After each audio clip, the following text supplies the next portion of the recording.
రేపే నిర్జల ఏకాదశి, పరమ పవిత్రమైన రోజు. ఈ రోజు ఎవరైతే స్నానం చేసే నీటిలో ఈ ఒక్కటి వేసుకుని స్నానం చేస్తారో అలాంటి వారి జన్మల పాపాలు, దరిద్రం మొత్తం తొలగిపోయి దివ్యశక్తి వారికి కలుగుతుంది. అనుకున్న పనులు ఎటువంటి ఆటంకాలు లేకుండా పూర్తవుతాయి.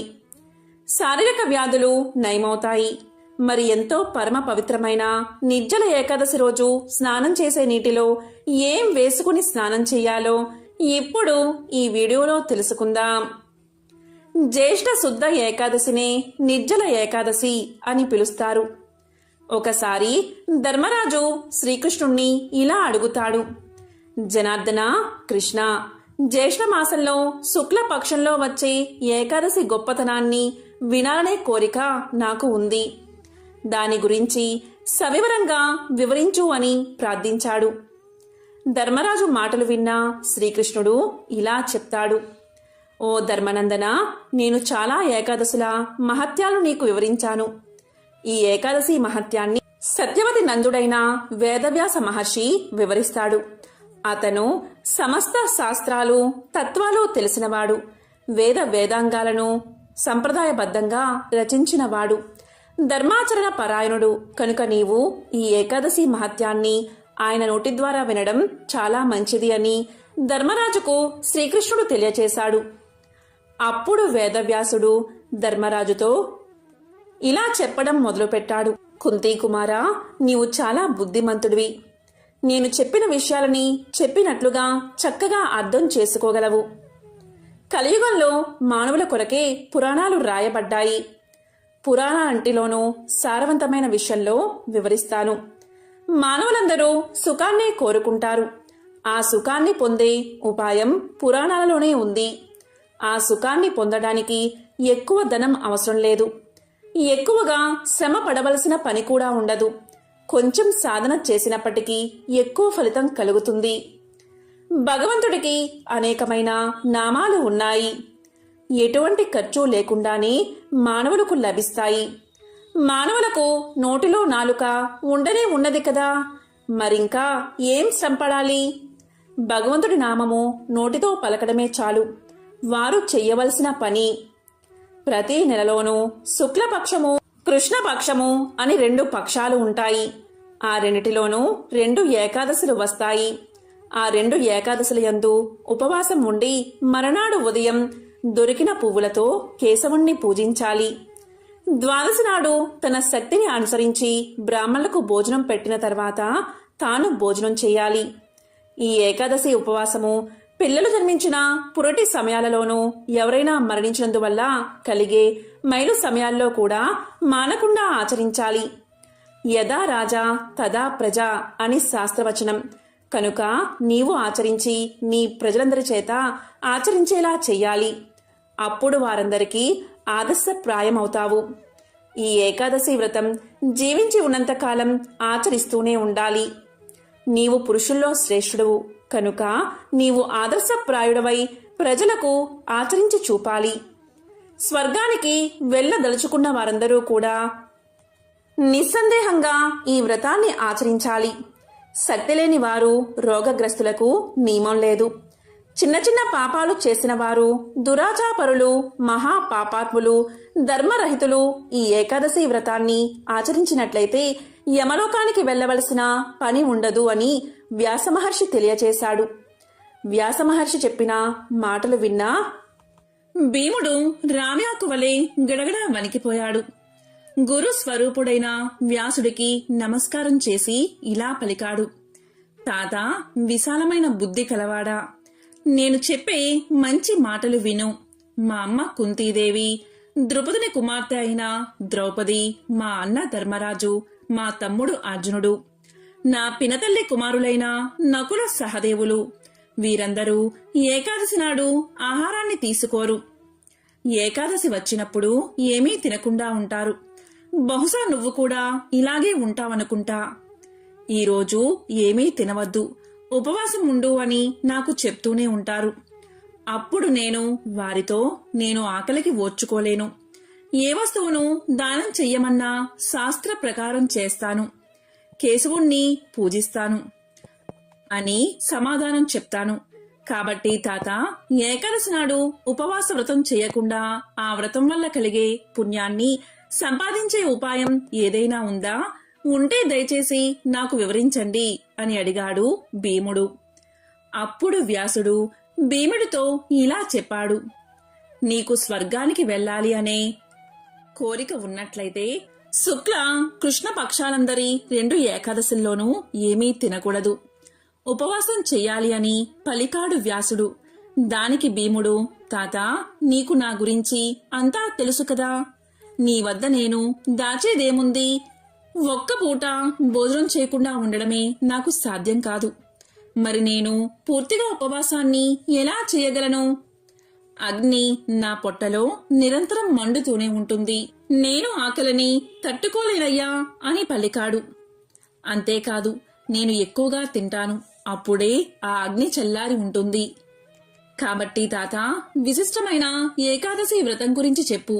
ఆ ఒక్క ఏకాదశి నాడు ఉపవాసం ఉంటే 24 ఏకాదశుల్లో ఉపవాసం చేసిన ఫలితం నాకు కలగాలి. ఆ ఒక్క ఏకాదశి ఉపవాసంతోనే నాకు శ్రేయస్సు కలగాలి అన్నాడు భీముడు.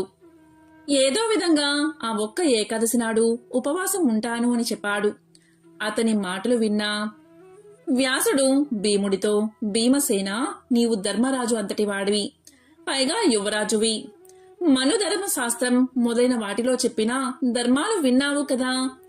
వేద ధర్మాలను కూడా విన్నావు. రాబోయే కలికాలంలో కూడా మానవులు పై ధర్మాలను పాటించలేరు. వారంతా శక్తిహీనులు. తక్కువ శ్రమతో ఎక్కువ ఖర్చు లేకుండా సులభంగా ఆచరించే ధర్మాలు, ఉపాయాలు కావాలి వారికి. పురాణంటిలోనూ సారం ఇదేనయ్యా. 2 పక్షాల ఏకాదశిలోనూ తినకూడదు. అంతకన్నా సులభమైన ఉపాయం ఇంకొకటి ఏదీ లేదు. దీనికి ఖర్చేమీ ఉండదు. ఎక్కువ శ్రమ పడేదీ లేదు. నీ మంచి కోరి చెప్తున్నాను. ఏకాదశి నాడు ఏమీ తిననివాడు నరకానికి వెళ్ళడు అని చెప్పగా భీముడు రావ్యాకు వలె గడగడా వణికిపోయాడు. 1000 ఏనుగుల బలం కలవాడు భీముడు. అయినా భయపడుతున్నాడు. ఇక మహర్షితో భీముడు ఇలా అన్నాడు. తాత, నీవు 1,00,000 సార్లు చెప్పినా నేను ఉపవాసం చెయ్యలేను.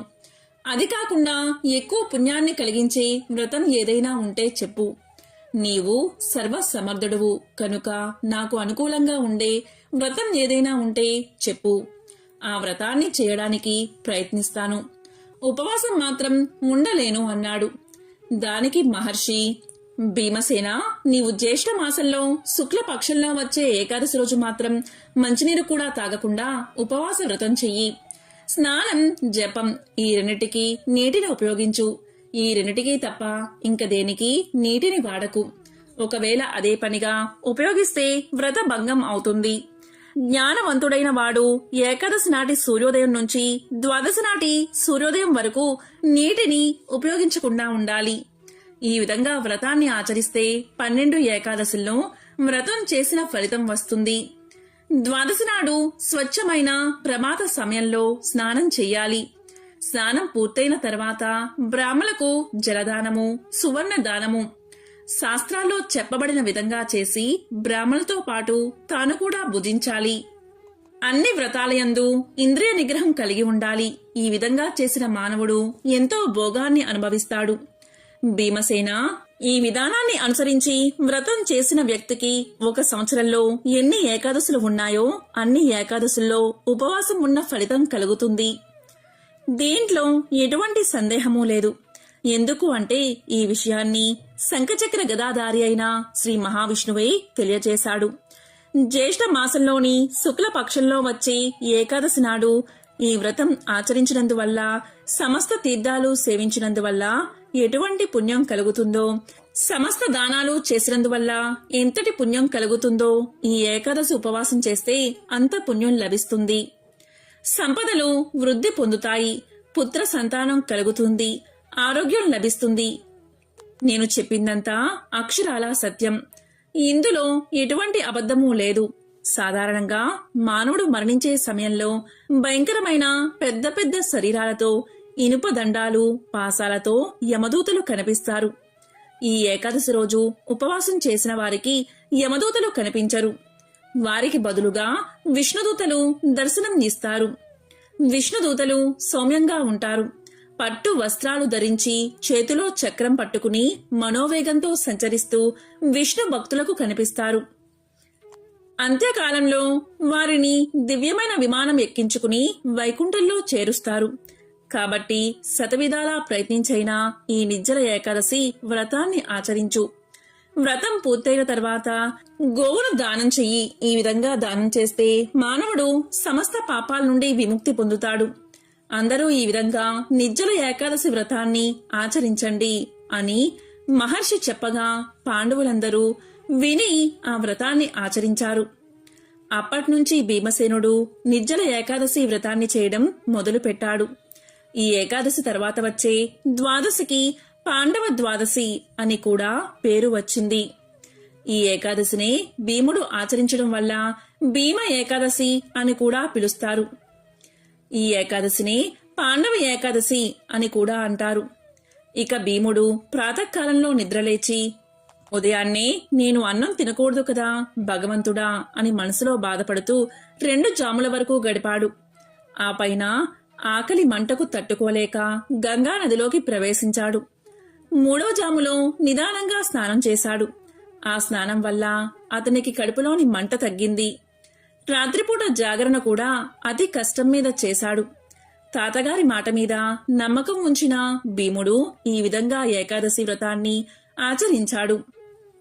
ఈ ఏకాదశి వ్రతాన్ని ఆచరించడం వల్ల స్త్రీలకైనా పురుషులకైనా మేరు పర్వతము మందర పర్వతంతో సమానమైన పాపరాశి ఉన్న ఈ ఏకాదశి ప్రభావం వల్ల నశిస్తుంది.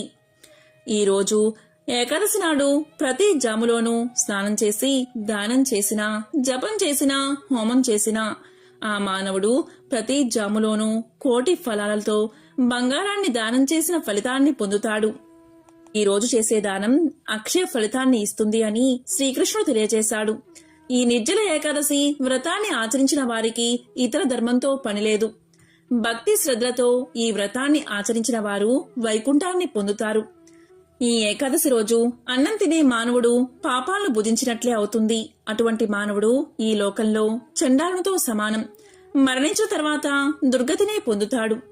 బ్రహ్మహత్య చేసినవారు, కళ్ళు తాగినవారు, దొంగతనం చేసినవారు, గురువుకు ద్రోహం తలపెట్టినవారు, అబద్ధం ఆడేవారు వీరందరూ కూడా నిర్జల ఏకాదశి వ్రతాన్ని ఆచరించి ఆయా పాపాల నుండి విముక్తులు కావచ్చు. ఏ మానవుడు ఈ నిర్జల ఏకాదశి కథను భక్తి శ్రద్ధలతో వింటాడో లేక చదువుతాడో అలాంటివాడు స్వర్గాన్ని పొందుతాడు. ఈ రోజు నీటిని కూడా తీసుకోకుండా ఉపవాసాన్ని ఆచరించాలి. అందరికీ అది సాధ్యం కాకపోవచ్చు. కానీ ఇలా చేస్తేనే నిర్జల ఏకాదశి వ్రత ఫలితం మీకు దక్కుతుంది. ఈరోజు ఏమీ చేయకపోయినా సరే ఓం త్రివిక్రమాయ నమః, ఓం త్రివిక్రమాయ నమః అనే మంత్రాన్ని 21 సార్లు ఉదయం స్నానం పూర్తి కాగానే చదువుకుంటే చాలు. నిర్జల ఏకాదశి వ్రతాన్ని ఆచరించిన ఫలితాన్ని మీరు పొందుతారు. విద్య, ఉద్యోగం, వ్యాపార రంగాల్లో రాణిస్తారు.